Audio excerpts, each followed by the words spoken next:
now there's another question. Last month nilipoteza mtoto, sikuwa nimefikisha masiku. It was 6 months ikielekea 7 na nilibleed sana before nizae. Inaweza kuwa kitu ilinihapenia juu nilibleed 6 na yeye iyo sikuwa na hewa ilinihapenia. Okay, so let me... So she started bleeding? Yes, she started bleeding. Sikuwa nimefikisha masiku, it was 6 months. So she started bleeding at 6 months. Yeah. That could be placenta abruption. So the placenta is what is connected to mommy and what is connected to the baby. So the baby gets oxygen, nutrition, and is able to excrete through the umbilical cord. So there's placenta and then there's the umbilical cord.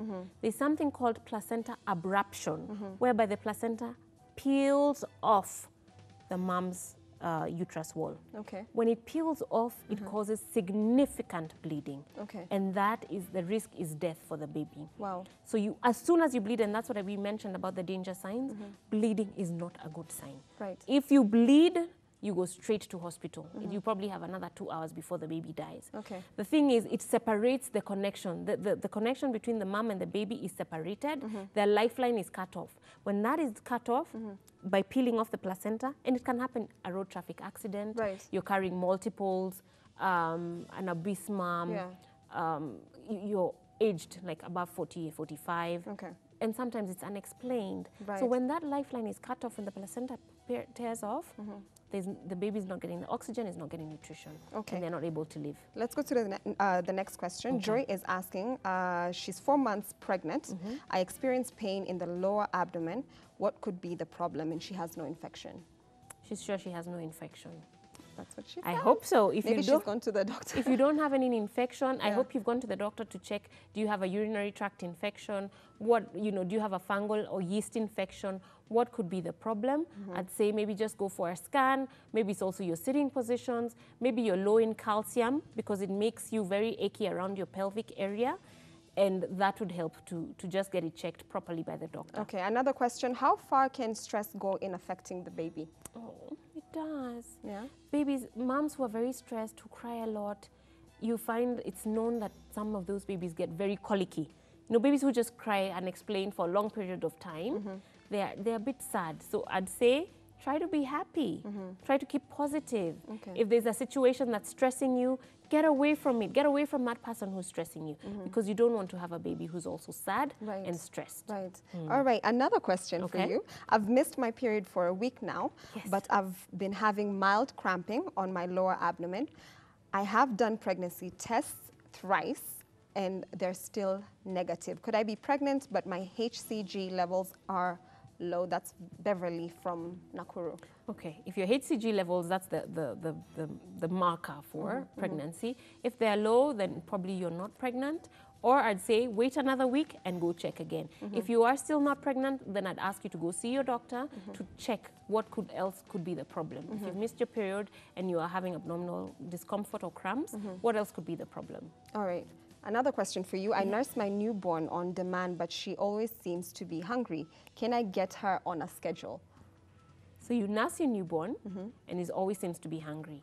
One of the things to ensure is that you have a good latch.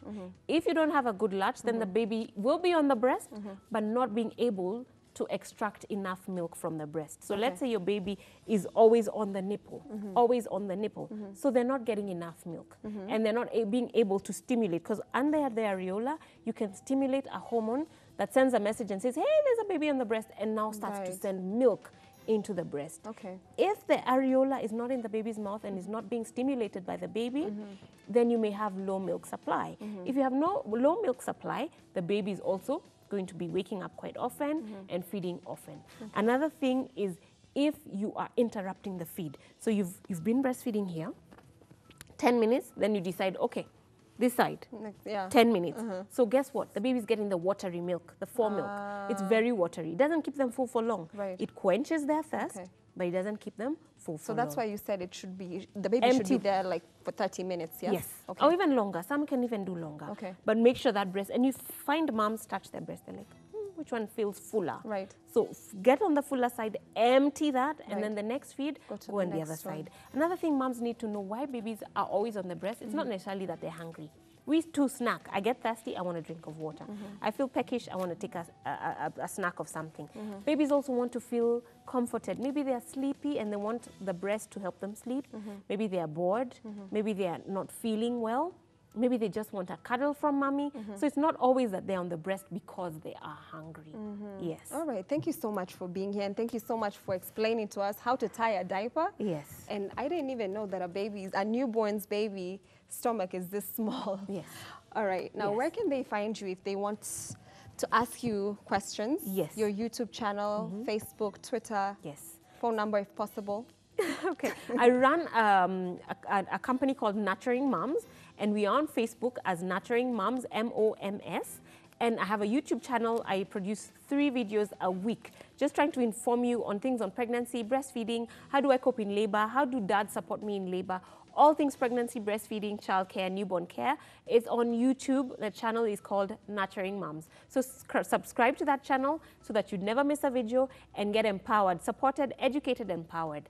If you are looking for me, the telephone number is 0789 817 513. That's 0789 817 513. And I can be able to support you with any question that you have with regards to labor, pregnancy, and breastfeeding.